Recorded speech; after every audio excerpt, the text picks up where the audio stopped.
know some of you out there like, but Donkey, what about the pro players? Now, please understand this. Pro League of Legends has absolutely nothing to do with real League of Legends. For the last 6 years, I've played over 9,000 games of League of Legends, probably another 1,000 hours watching streams, YouTube videos, and reading about the game, and probably another 3,000 or 4,000 hours creating these videos both for my channel and for companies that I've worked with. I've spent a lot of time on this game, and ever since I dropped out of college 5 years ago, like a complete idiot, I told myself that I was too cool for school, and instead, I was gonna be a professional gamer. But because I was a 20-year-old that thought the world owed me everything, when it came time to realize that I'm just a crappy, hard-stuck Diamond 2 Riven main who thought I was all that in a bag of chips, it didn't work out so well. So instead, I thought of Plan B, which was to start a YouTube channel. I ultimately thought it would lead to nowhere because if I wasn't good enough to be a pro and get to high challenger, why on earth would I expect myself to be good enough to get views on YouTube? For whatever reason, you guys like my videos, and I'm so grateful that every single day I get to do this as a career. I love making these videos, and the fact that there's so many of you that leave such nice comments really makes it all feel worth it. Anyway, I started with this monologue for a reason. I've always wondered how my life would have been different if I did originally what I set out to do. What if I was able to go pro? In all of those tens of thousands of hours I've spent with this game, there's only one thing that I've seen every player agree on. You can find Reddit posts, YouTube comments, and Twitter fights that last for weeks, if not months, discussing balance, the state of the game, the constant back and forth commentary between Riot and the player base on how they do such an awful job balancing their game. But at the end of the day, there's one thing you really can't dispute in League of Legends. Pro play, or competitive play, is an almost entirely different game and experience than solo queue and normal League of Legends. Even though the games share the same title, using the same roster of champions, items, map, and design, it's as if they have nothing to do with each other. I'm not a pro, and I'll never be a pro, so I'm not qualified to tell you about competitive play. But today, in collaboration with MikeYeung, the former Rookie of the Split in the NALCS, we're gonna talk about why solo queue ranked is so different from pro play.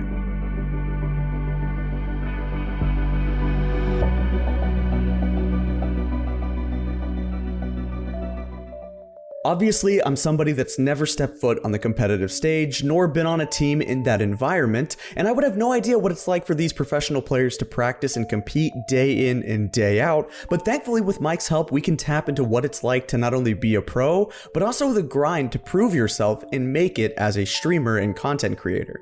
Right now, Mike is actively practicing and streaming to make it back onto an LCS roster, so as always, your support can help him achieve his goals, so seriously guys, go show him some love. He's been tearing it up in solo queue lately with an 83% win rate in Diamond 2, and he has some pretty sweet KDAs as well, so if you want to learn how to play jungle, he's super informative, and he's always helping out his viewers. Go check out his stream and his links in the description down below. I wanted to start Mike off with a question that was more about the process of becoming a pro and what it was like for him to start playing at just 18 years old like many other esports players are kind of forced to do. What's interesting is that in League of Legends, the way that you become a pro is kind of the polar opposite in the way that you do in real sports. For example, if you're familiar with Major League Baseball in the minor league system, you'll know where this is headed. Similar to Academy in League of Legends, each team in minor league baseball is associated with a major league team, and there's 3 divisions: AAA, AA, and Single A. If you're a good prospect, let's say you're drafted in the first round of the MLB draft, you'll probably start in AA or maybe even AAA, and if you're performing as expected, you'll be called up to the major leagues pretty quickly. They just use the minor leagues to develop you as a player and get you into the swing of things of what it's like to be a professional baseball player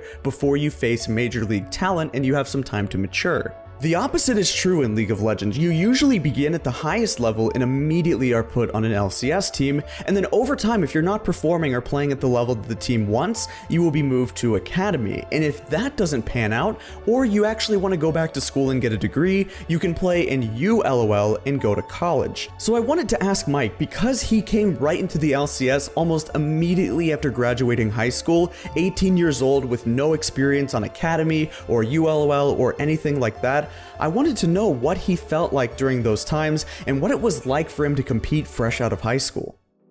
Yeah, so I had to compete fresh out of high school in the LCS, and It was actually so much fun, like getting to travel the world and being supported by fans to play the game. I'd already been playing for the last several years of my life. The one thing that I didn't expect was that it was really hard when I had faced like adversity, like real adversity straight out of high school, when I lost like a major split. Kind of got railed by the community for it, and this was when I wish like I'd been more prepared, you know, instead of just jumping straight into LCS. Maybe if I played a few years of collegiate or academy, it probably would have helped so much when I jumped onto the LCS stage and got, you know, millions of people watching me playing, you know, in front of, you know, thousands of people. I do think the academy system is really, really good, and I like how Riot is trying to build up the amateur scene with scouting grounds, and I love how collegiate is becoming more relevant. And we already see like insane success stories like Vulcan Blabber performing really well internationally, and we see how well they're doing right now on C9 too. The next thing I wanted to talk about was preparation as a whole, because comparing the way that you prepare for competitive games compared to solo queue is completely different. For all of us that play solo queue and ranked, there's not really that much prep, is there? Sometimes we just play because we wanted to do a gaming session, sometimes it just sounds like fun, other times we play normal games or even ARAMs and URF.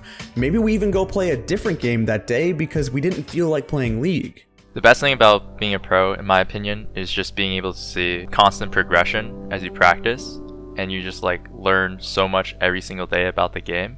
And just honestly, so much fun being able to share your input with the people around you that have similar goals, and everybody's just working together just to improve and just to win. And I just really liked how you basically have 4 other teammates, coaches, analysts to always talk about League, this game that you've been playing pretty much for the last several years of your life.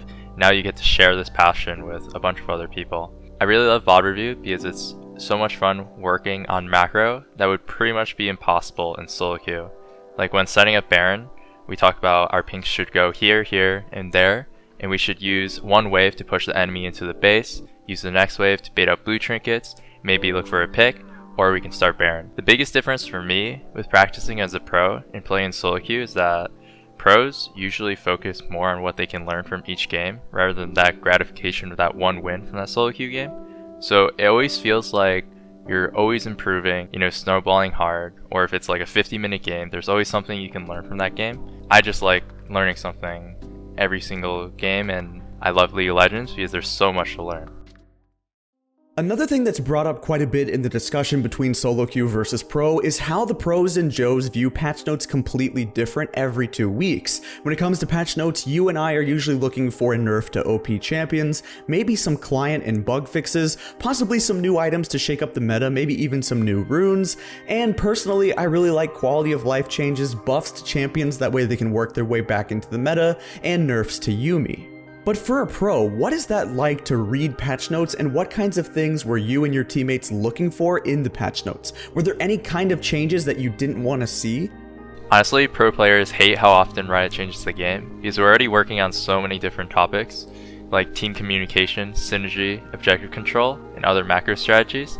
And also, like say we've been training this comp and this champion for like the past 3 weeks. If Riot nerfs that champion, now we pretty much wasted like the last 3 weeks of practice, you know, learning this new champ, learning this new comp.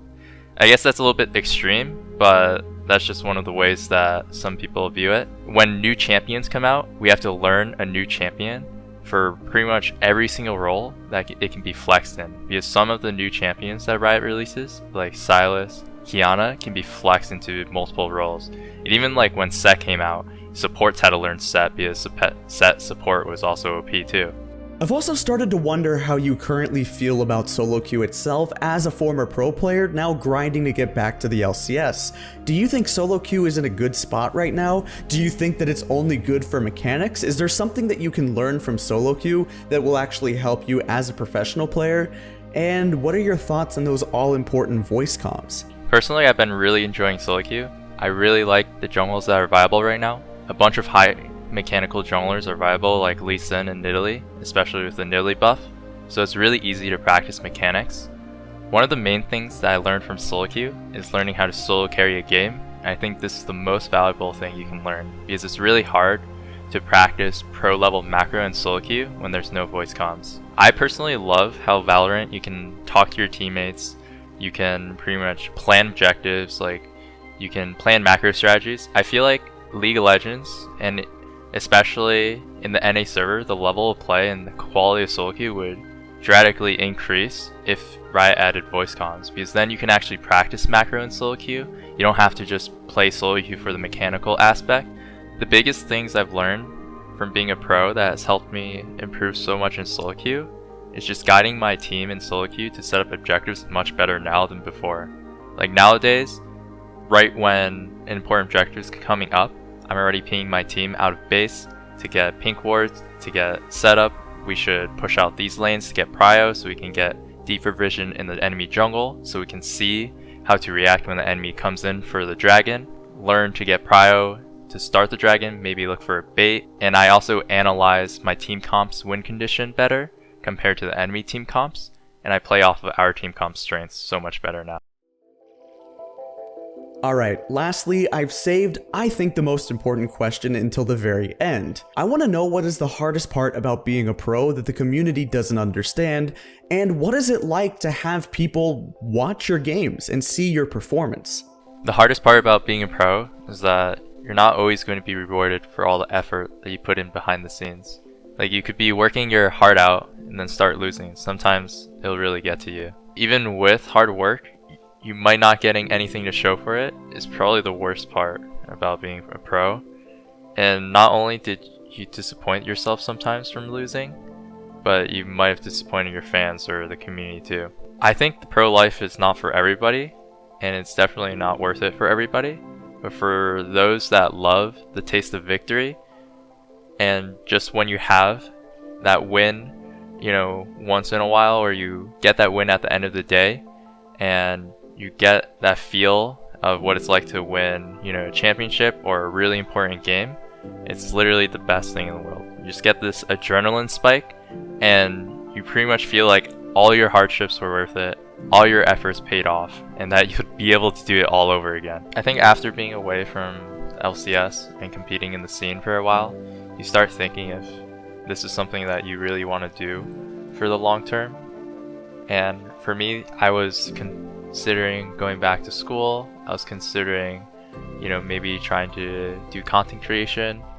But then in the end of it, just having that taste of victory, just remembering the taste of, you know, doing super well in the LCS, and then just like competing at, you know, these high stakes tournaments, especially when I was traveling around the world with TL and going to MSI.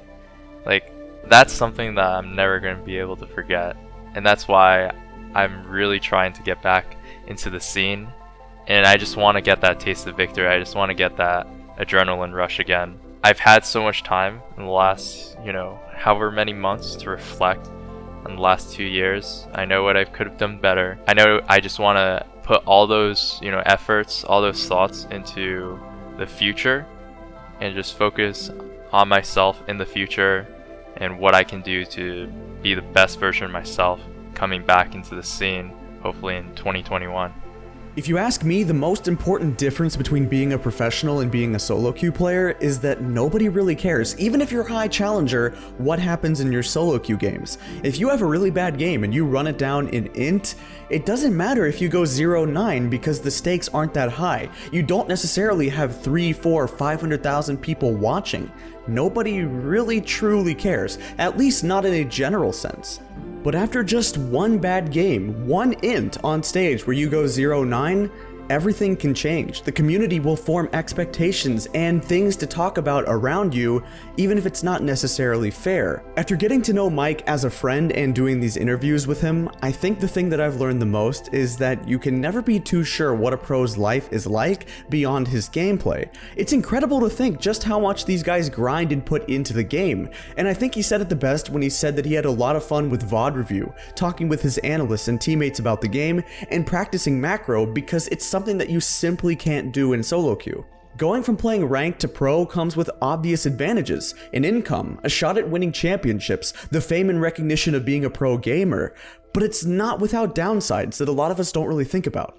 You may never want to play solo queue again when you're not forced to, as that level of tryharding, communication, macro play, and scrimmaging just isn't there. You might find that Riot should stop making changes to their game and you can't believe they're nerfing something that you've been practicing, and then you check on Reddit to see that half of the comments are begging for nerfs. It's unlikely that Riot will ever be able to have their two versions of the game, Pro League of Legends and Real League of Legends, come together as a coherent game, but the development of modes like Clash, and if there was more emphasis on flex queue and team play, maybe we would get to do the best thing that this game has to offer. I've spent a lot of time recently thinking about voyboy's video, and thinking about how people talk about the community these days, saying that it's so toxic, it's broken, it doesn't work, the ranking system doesn't work, there's so many inters, trolls, ragers, flamers, people that AFK, people that rage quit, and I'm starting to think that maybe solo queue has run its course.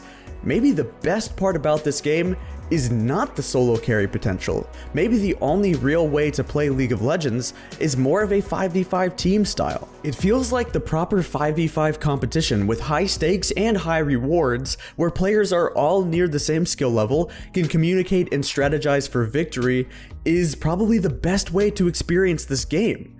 Not getting inted by randoms for 12 hours a day and then complaining that the community sucks. Maybe, just maybe, the thing that sucks is the system. Maybe solo queue sucks because it's not fun to play this game by yourself. Anyway, that's gonna wrap it up for this video. Thank you all very much for watching, and I'll see you next time.